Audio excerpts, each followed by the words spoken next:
नमस्कार प्रिय विद्यार्थियों, आपके अपने YouTube चैनल हिंदी की पाठशाला गुरुजी के साथ में एक बार फिर आपका बहुत बहुत स्वागत है। प्रिय विद्यार्थियों, आप लोगों की परीक्षा बहुत नज़दीक आ चुकी है। इसी बात को ध्यान में रखते हुए मैं प्रयास करूंगा कि एक दिन में जहां तक हो सके आपको दो दो वीडियो उपलब्ध कराऊं, जिससे कि समय रहते आप लोगों का अध्ययन पूर्ण हो सके और आप परीक्षा में अच्छे अंक लेकर उत्तीर्ण हो सकें। प्रिय विद्यार्थियों, इस वीडियो को आगे बढ़ाने से पहले आप सभी से अनुरोध है कि अपने इस चैनल को बहुत अधिक शेयर करें और अपने दोस्तों को इसे सब्सक्राइब करने के लिए कहें। मैं उम्मीद करता हूं कि आप सभी के सहयोग से आपका ये चैनल बहुत जल्द उपलब्धियों को प्राप्त करेगा। इसी आशा से आप लोगों से अनुरोध करता हूं कि अधिक से अधिक इसे शेयर और लाइक कीजिए और अपने मित्रों से इसे सब्सक्राइब करने के लिए कहिए। प्रिय विद्यार्थियों, आज हम रस में करुण रस को पढ़ेंगे। करुण रस क्या है, करुण रस कब उत्पन्न होता है, ये हम जानेंगे। चलिए तो देखते हैं। करुण रस वहाँ होता है जहाँ किसी प्रिय का चिर वियोग, चिर का मतलब होता है बहुत लंबा, किसी इष्ट की हानि मतलब किसी अपने का मरण हो जाना, या अर्थ हानि या दीनता आना, गरीबी आना, ऐसी स्थिति का जो शोक विभाव, अनुभाव और संचारी भाव के सहयोग से रस के रूप में व्यक्त होता है, उसी को करुण रस कहा जाता है। करुण रस का स्थायी भाव शोक होता है। इसका आशय शोकातुर व्यक्ति होता है, मतलब जो शोक से आतुर है, जो दुखी है वह व्यक्ति। आलम्बन मृत संबंधी या दीन व्यक्ति, मतलब किसी संबंधी की मृत्यु हो जाना या किसी दीन दुखी व्यक्ति को देखने के बाद जो करुण भाव हमारे हृदय में उत्पन्न होता है, उसी को करुण रस कहा जाता है। उद्दीपन प्रिय के गुणों का स्मरण, करुण विलाप।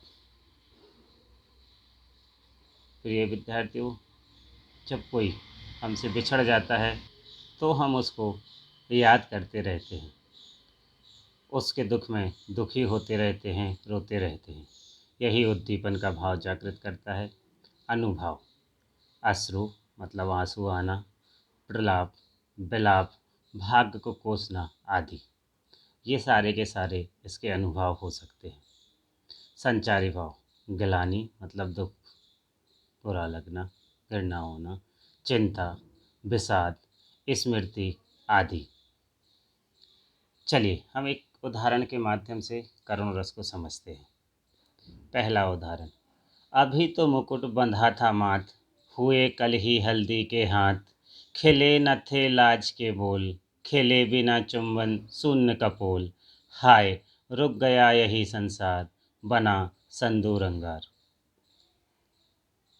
एक नवविवाहिता जिसका अभी अभी विवाह हुआ है, जिसके हाथ से अभी हल्दी भी नहीं छूटी है,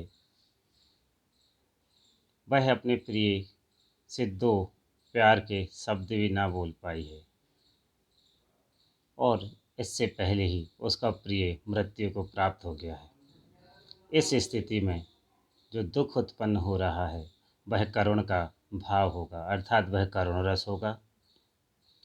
दूसरा उदाहरण देखिए, देख सुदामा की दीन दशा, करुणा करके करुणा निधि रोए, पानी परात को हाथ छुओ नहीं, नैनन के जल सो पग धोए।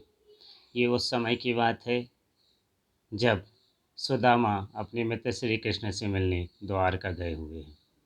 अपने मित्र की ऐसी दीन दशा देखकर, इस गरीबी भरा हाल देखकर श्री कृष्ण अपने दुख को रोक नहीं पाए हैं। कवि कहता है कि सुदामा की ऐसी दीन दशा को देखकर करुणा के निधि स्वयं रो पड़े हैं। और इतना रोए हैं कि उन्होंने पानी के परात को हाथ से भी नहीं छुआ, केवल नैनों के जल से ही उनके पग को धो दिया है। हमने देखा था कि जहाँ पर अर्थ हानि हो उसका शोक हो, जहाँ दीन व्यक्ति हो वहाँ पर भी करुण रस उत्पन्न होता है। ये उदाहरण उसी चीज़ को स्पष्ट करता है। तीसरा उदाहरण, त्रुह प्रलाप सुनि कान बिकल भय वानर निकर। ये रामायण से लिया गया एक उदाहरण है, जहाँ पर लक्ष्मण को जब शक्ति लग गई है, लक्ष्मण मूर्छित हैं, उस समय राम दुखी हो रहे हैं, प्रलाप कर रहे हैं। उनके प्रलाप को सुनकर वहाँ सकल समस्त वानर भी दुखी हो गए हैं। प्रिय विद्यार्थियों, उम्मीद करता हूँ कि आप लोगों को करुण रस समझ आ गया होगा। यदि आप लोगों को इसमें कोई और समस्या है तो आप मुझे कमेंट बॉक्स में लिख सकते हैं। मैं उस समस्या को दूर करने का प्रयास करूँगा। प्रिय विद्यार्थियों, मेरे इस चैनल से जुड़े रहिए और आगामी परीक्षा की तैयारी करते रहिए।